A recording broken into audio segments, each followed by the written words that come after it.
Qu'est-ce qui se passe vraiment après que vous, et l'évitant, arrêtez tout contact.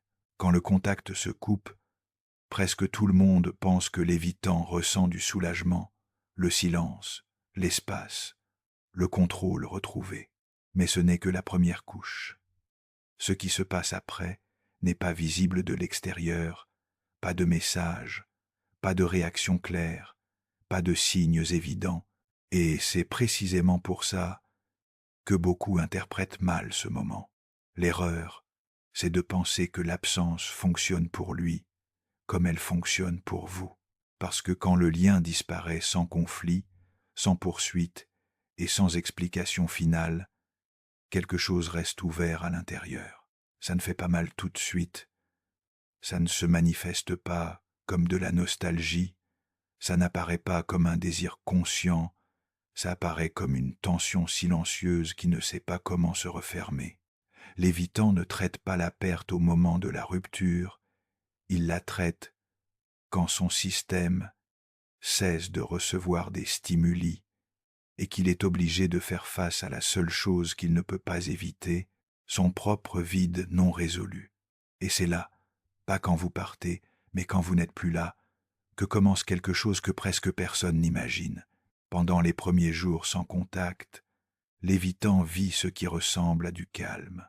Il se concentre sur sa routine, il travaille plus d'heures, il sort avec des amis, il fait du sport, il range son appartement, tout fonctionne comme d'habitude. La distance dont il avait tant besoin existe maintenant, et il n'a plus à gérer les demandes émotionnelles qui le faisaient se sentir piégé. De l'extérieur, il a l'air parfaitement bien. De l'intérieur, il fonctionne en pilote automatique, occupant chaque instant pour ne pas s'arrêter et ressentir quoi que ce soit de précis à votre sujet.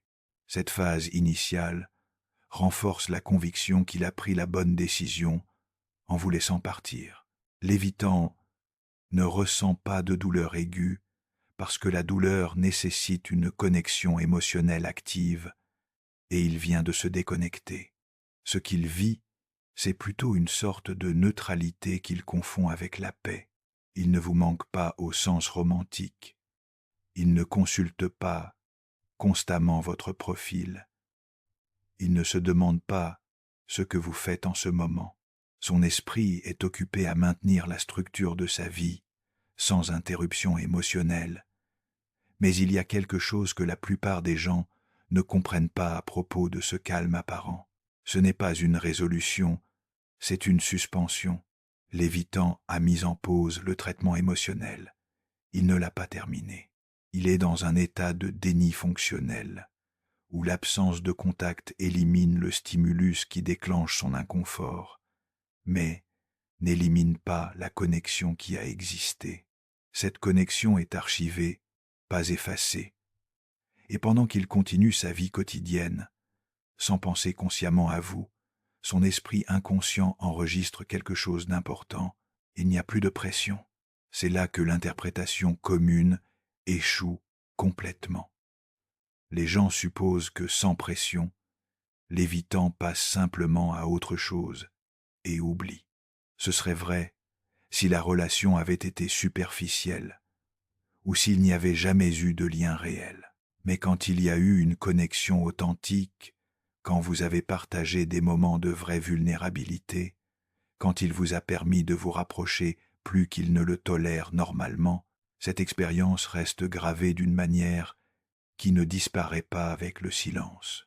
Ce qui se passe, c'est que l'évitant n'accède pas à ses souvenirs de la même façon que vous. Vous pensez à des moments précis, des conversations, la façon dont il vous regardait, ce que ça faisait d'être près de lui. Votre esprit rejoue des scènes complètes. L'esprit de l'évitant ne fonctionne pas comme ça. Il ne s'assoit pas pour se souvenir avec nostalgie. Au contraire, il vit des flashs fragmentés qui apparaissent sans prévenir. Il prépare son café et se souvient soudain que vous preniez le vôtre avec 2 sucres. Il regarde un film et reconnaît une scène que vous avez vue ensemble, mais il ne se permet pas de s'attarder sur cette pensée. Il entend une chanson au supermarché et ressent quelque chose d'inconfortable dans sa poitrine, sans savoir exactement pourquoi. Ces moments ne sont pas les bienvenus pour lui. Il les évite activement en remplissant son esprit d'autre chose, mais ils continuent d'apparaître. Et chaque fois qu'ils apparaissent, il les repousse vers le bas, les minimise, leur retire de l'importance. Il se dit que ce ne sont que des associations aléatoires, que ça ne signifie rien de réel. Il continue sa journée, il continue de fonctionner, il continue de ne pas vous contacter. Pendant ce temps, vous attendez probablement un signe, un message, un appel, n'importe quelle indication qu'il pense à vous. Et comme rien n'arrive, vous interprétez son silence comme une indifférence totale. Vous pensez que vous ne lui avez jamais vraiment compté, que c'était facile pour lui de vous laisser partir, qu'il vous a déjà oublié et qu'il vit sa meilleure vie sans vous. Cette interprétation semble logique, basée sur les preuves visibles. Zéro communication, zéro tentative de reconnecter, zéro signe de regret. Mais vous mesurez son expérience interne avec vos propres standards externes. Vous supposez que s'il pensait à vous, il agirait comme vous agiriez, que s'il tenait à vous, il ferait ce que vous feriez, que s'il luttait, il le montrerait comme vous le montreriez. Et c'est le piège qui maintient les gens coincés à attendre des comportements qui n'arriveront jamais, parce que l'évitant ne traite pas la perte de manière visible. La phase intermédiaire du non-contact, c'est là que les choses deviennent plus compliquées. Des semaines ont passé, peut être un mois, peut être plus. L'évitant continue de ne pas vous contacter, mais quelque chose a changé intérieurement. Le calme initial commence à se sentir différent. Ce n'est pas la paix, c'est l'engourdissement. Il fonctionne parfaitement bien dans tous les domaines de sa vie, il assure son travail, il maintient ses amitiés, il fait tout ce qu'il faisait avant. Mais il y a une qualité plate dans tout. Les choses qui lui donnaient de la satisfaction ne lui donnent maintenant que de la distraction. Il sort avec d'autres personnes. Peut être qu'il commence à fréquenter quelqu'un de nouveau. De l'extérieur, il semble avoir tourné la page rapidement. De l'intérieur, il répète exactement le même schéma qu'il répète toujours. Remplacer une connexion émotionnelle réelle par une activité superficielle. La nouvelle personne ne le fait pas se sentir vulnérable. Elle ne le défie pas émotionnellement. Elle ne demande pas de profondeur. Elle est confortable, facile, sûre, et c'est précisément pour ça qu'elle ne remplit pas l'espace que vous avez laissé. Voici la partie que personne ne vous dit sur l'évitant pendant le non-contact. Il ne vous compare pas consciemment à d'autres personnes. Il ne s'assoit pas pour penser cette nouvelle personne n'est pas comme elle. Ce serait trop direct, trop émotionnel, trop vulnérable. Au contraire, ce qu'il vit, c'est une absence de résonance. Les conversations sont agréables, mais ne le touchent pas. L'intimité physique est plaisante, mais ne l'émeut pas. Tout va bien, mais rien ne l'atteint à l'endroit où vous l'atteignez, et ça le déroute plus que ça ne le fait réfléchir, parce que de son point de vue, il a fait ce qu'il fallait en s'éloignant. Il a récupéré son autonomie, il a éliminé la pression, il a son espace, il devrait se sentir mieux, il devrait se sentir libre, il devrait se sentir soulagé de ne plus avoir à gérer les demandes émotionnelles qui le faisaient se sentir piégé. Mais ce qu'il ressent vraiment, c'est une sorte de vide fonctionnel qu'il ne sait ni nommer ni combler. L'évitant ne relie pas ce vide à vous. C'est crucial de comprendre ça. Il ne pense pas « elle me manque, c'est pour ça que je me sens comme ça ». Son esprit ne fait pas ces connexions linéaires. Au contraire, il rationalise le vide comme du stress au travail, de la fatigue, un ennui général avec sa vie, un besoin de nouveaux projets. Il trouve des explications qui ne nécessite pas d'admettre que quelque chose d'émotionnel se passe. Parce qu'admettre qu'il pense à vous signifierait admettre qu'il avait besoin de vous. Et admettre qu'il avait besoin de vous signifierait reconnaître une dépendance que son système entier est conçu pour rejeter. Alors il continue de ne pas vous contacter. Il continue de se dire qu'il va bien. Il continue de remplir sa vie d'activités et de personnes qui le gardent occupé. Et vous, de votre côté du silence, vous continuez d'interpréter tout ça comme la preuve que vous ne lui avez jamais assez compté.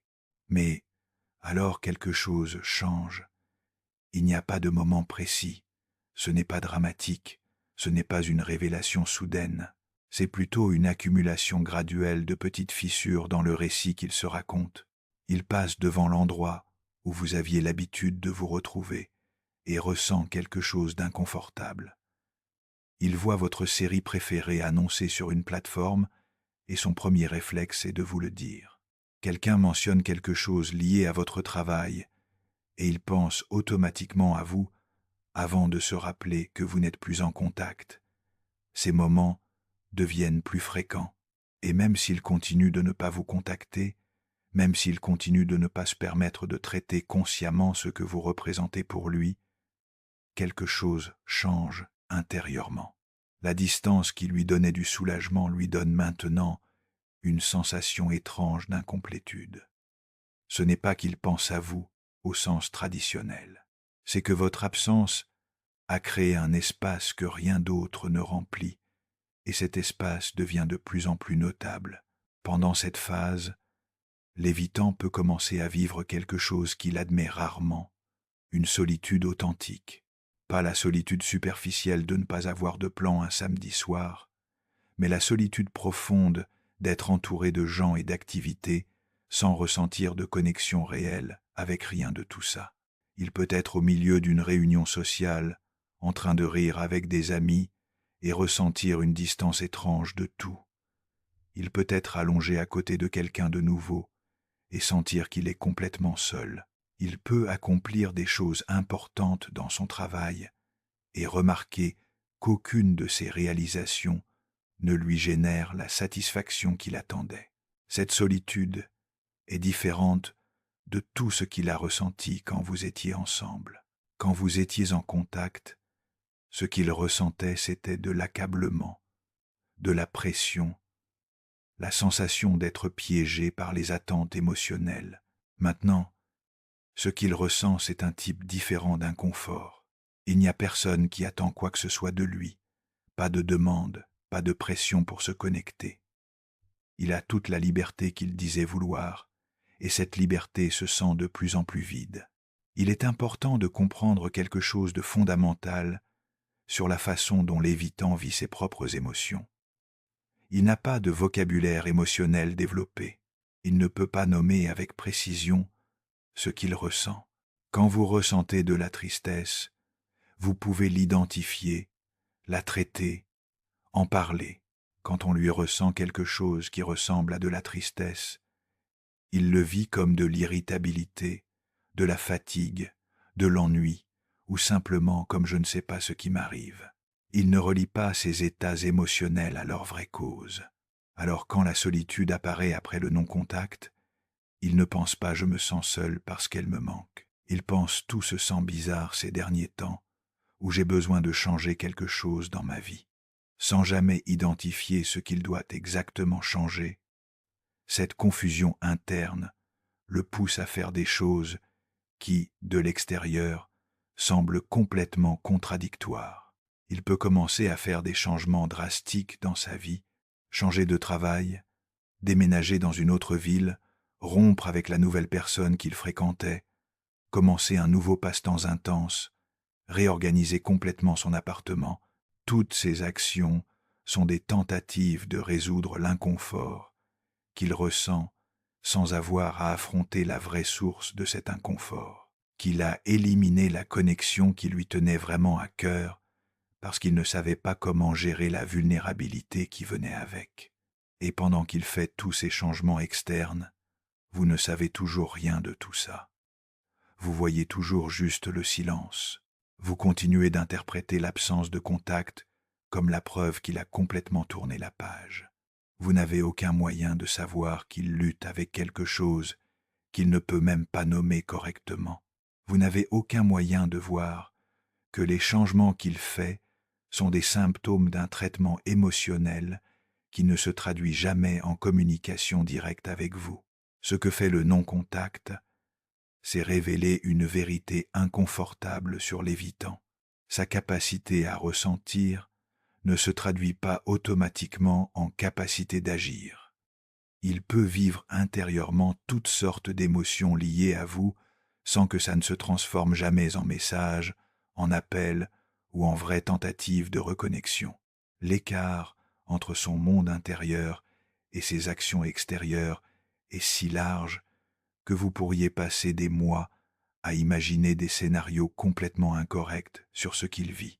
Et cette déconnexion entre ressentir et agir, c'est précisément ce qui rend le non-contact avec un évitant si frustrant. Parce que ce n'est pas qu'il ne ressente rien, c'est que ce qu'il ressente reste piégé dans un système qui n'a pas de sortie fonctionnelle. C'est comme s'il y avait un court-circuit entre le cœur et la bouche, entre l'expérience émotionnelle et l'expression émotionnelle.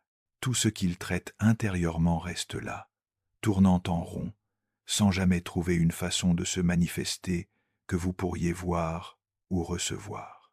C'est là que beaucoup font l'erreur de penser que l'évitant va finalement se réveiller et revenir vous chercher. Ils attendent le grand geste, le message vulnérable, l'admission qu'il a fait une erreur, la déclaration qu'il pense à vous et veut réessayer. Ils attendent une transformation cinématographique où il réalise finalement ce qu'il a perdu et fait tout son possible pour vous récupérer. Ça n'arrive presque jamais, et ce n'est pas parce qu'il ne tient pas à vous, mais parce que l'évitant ne fonctionne pas à partir de ce lieu d'expression émotionnelle directe. Même quand il vit intérieurement quelque chose qui ressemble au regret, sa façon de le manifester est complètement différente de ce que vous attendez. Peut être qu'il vous envoie un message neutre sur quelque chose de complètement trivial. Peut être qu'il réagit à quelque chose que vous avez publié sans rien dire de substantiel. Peut être qu'il apparaît dans un endroit où il sait que vous pourriez être, créant une opportunité de rencontre fortuite qui lui permet de reconnecter sans avoir à être directement vulnérable. Ses actions semblent insignifiantes. Elles semblent être des miettes. Elles semblent insuffisantes comparées à tout ce qui s'est passé entre vous. Et à bien des égards, elles le sont.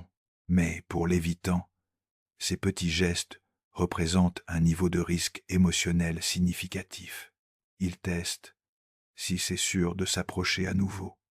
Il vérifie s'il existe toujours une possibilité de connexion sans qu'elle ne vienne accompagner des demandes qui l'ont fait s'éloigner en premier lieu.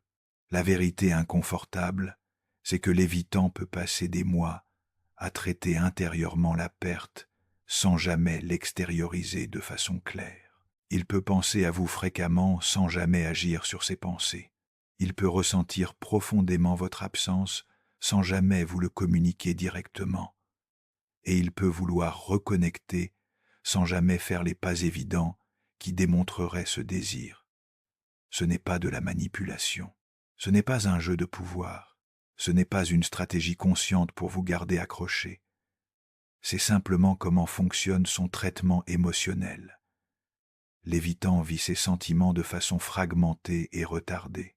Ce que vous ressentez immédiatement quand le contact se coupe, il le ressent graduellement pendant des semaines ou des mois après. Ce que vous exprimeriez directement, il le garde intérieurement. Ce que vous chercheriez activement, il attend que ça apparaisse passivement. Il existe aussi une autre dimension du non-contact dont on parle rarement. Comment l'évitant gère la possibilité que vous soyez passé à autre chose? Dans les premières semaines, ça ne l'inquiète pas du tout.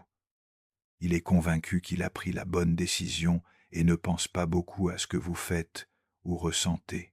Mais au fil du temps, Et alors que ces flashs fragmentés de souvenirs deviennent plus fréquents, quelque chose de nouveau commence à apparaître. Une légère anxiété sur le fait de savoir si vous êtes toujours disponible. Ce n'est pas qu'il veuille nécessairement vous contacter, mais il aime savoir qu'il pourrait le faire s'il le voulait. Il aime garder cette option ouverte dans son esprit. Et quand il commence à considérer la possibilité que peut-être vous ne l'attendez plus, que peut-être vous fréquentez quelqu'un d'autre, que peut-être vous ne tenez plus autant à lui qu'avant, quelque chose s'active en lui. Ce n'est pas exactement de la jalousie au sens traditionnel, c'est plus proche d'une perte de contrôle sur la situation, parce que pendant que vous attendiez un signe de sa part, il fonctionnait sous l'hypothèse inconsciente que vous seriez toujours là s'il décidait de revenir, que le temps n'avait pas d'importance, qu'il pouvait traiter à son rythme sans conséquences réelles. Et quand cette hypothèse est menacée, quand il commence à réaliser qu'il a être perdu sa fenêtre d'opportunité, c'est là qu'il peut finalement agir. Mais même alors, sa façon d'agir reste indirecte. Il ne vous appelle pas pour avoir une conversation honnête sur ce qu'il ressent. Il ne vous écrit pas un message vulnérable admettant qu'il a fait une erreur. Ce qu'il fait, c'est tester le terrain de manière qui lui permette de reculer si les choses deviennent trop émotionnelles.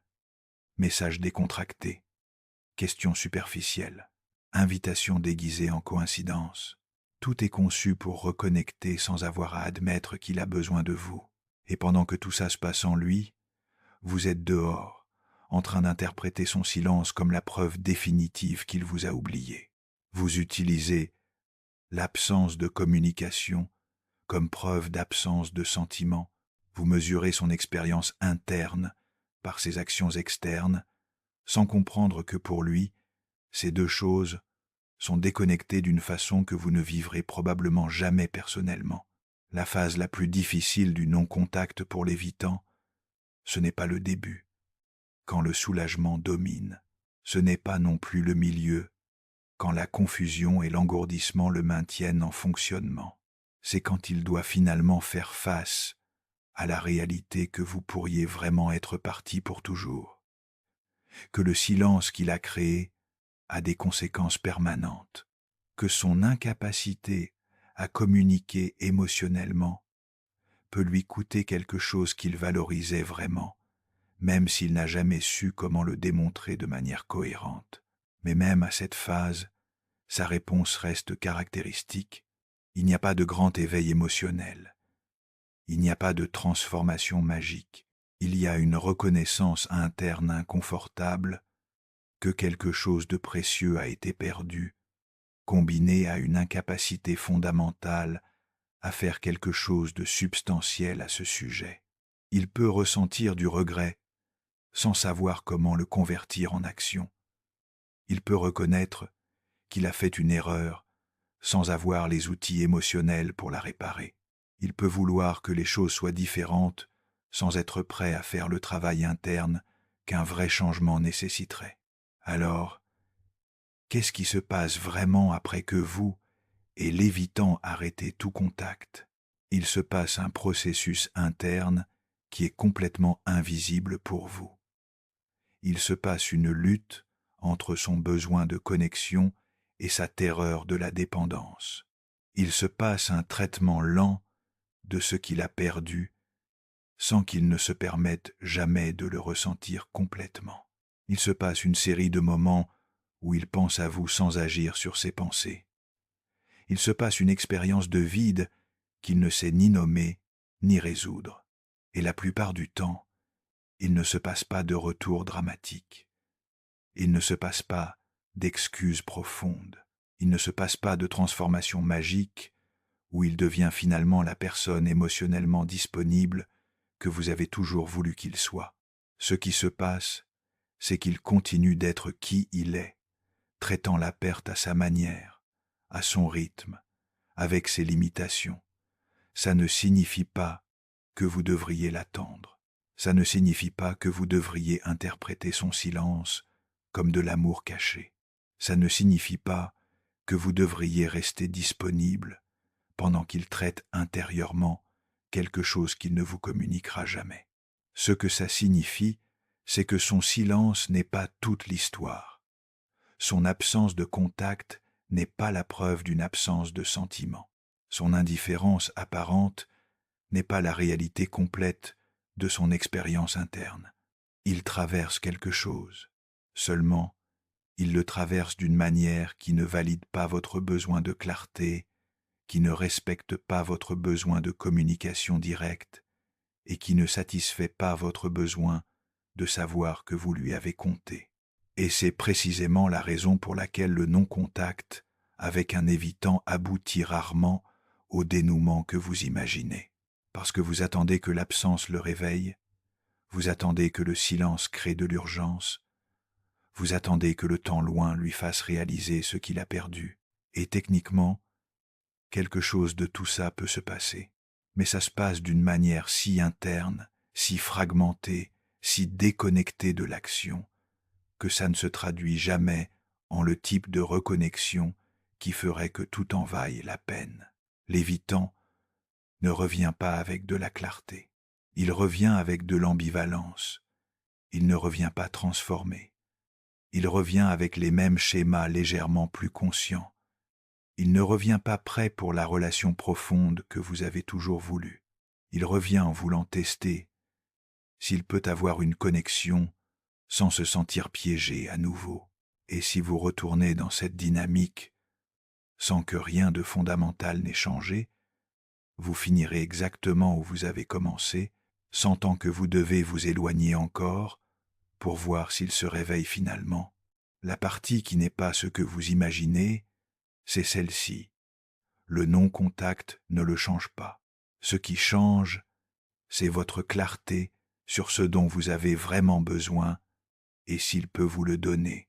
Le silence ne le fait pas grandir émotionnellement. Ce qui vous fait grandir, vous, c'est d'utiliser ce temps pour comprendre que la vraie connexion nécessite une présence cohérente, une communication directe et une volonté de traverser l'inconfort émotionnel. Des choses que l'évitant ne peut pas donner sans un travail profond que la plupart ne sont pas prêts à faire. Alors oui, il se passe quelque chose après le non-contact, mais ce n'est pas la transformation que vous espériez en lui. C'est la transformation que vous pouvez choisir pour vous-même. C'est la décision d'arrêter d'attendre que quelqu'un traite ses émotions de la façon dont vous en avez besoin pour vous sentir valorisé. C'est la compréhension que l'amour qui nécessite l'absence pour être reconnu n'est pas le type d'amour qui soutient une relation saine. Et c'est la vérité que presque personne ne veut entendre quand il coupe le contact avec un évitant. Que le but du silence n'est pas de le faire revenir, c'est de vous donner l'espace pour voir clairement ce qui se passait vraiment quand vous étiez ensemble. C'est de vous permettre de ressentir la différence entre la connexion intermittente qu'il offrait et la connexion cohérente que vous méritez.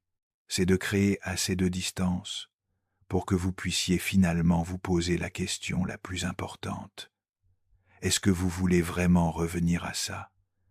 Parce qu'il peut penser à vous sans changer. Il peut avoir des pensées pour vous sans agir. Il peut ressentir votre absence sans faire le travail nécessaire pour être vraiment présent.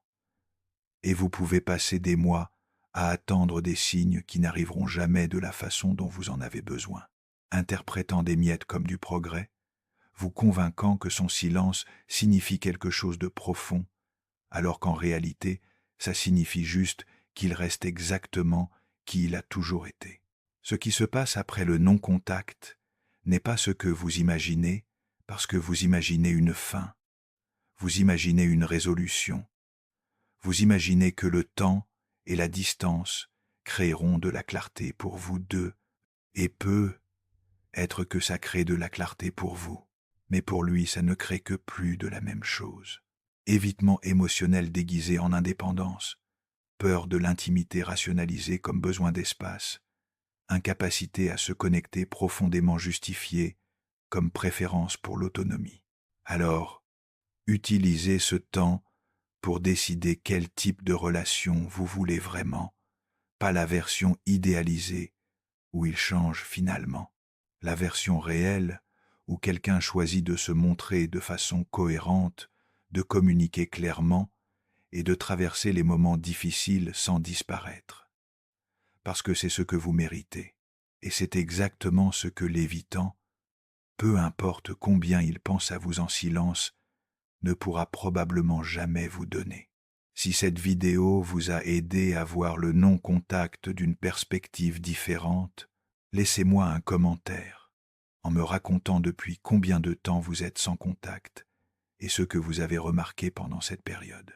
Mettez un like si quelque chose a résonné en vous et abonnez-vous pour plus de contenu sur les relations et les schémas d'attachement qui vous aideront à prendre des décisions plus claires sur votre vie amoureuse.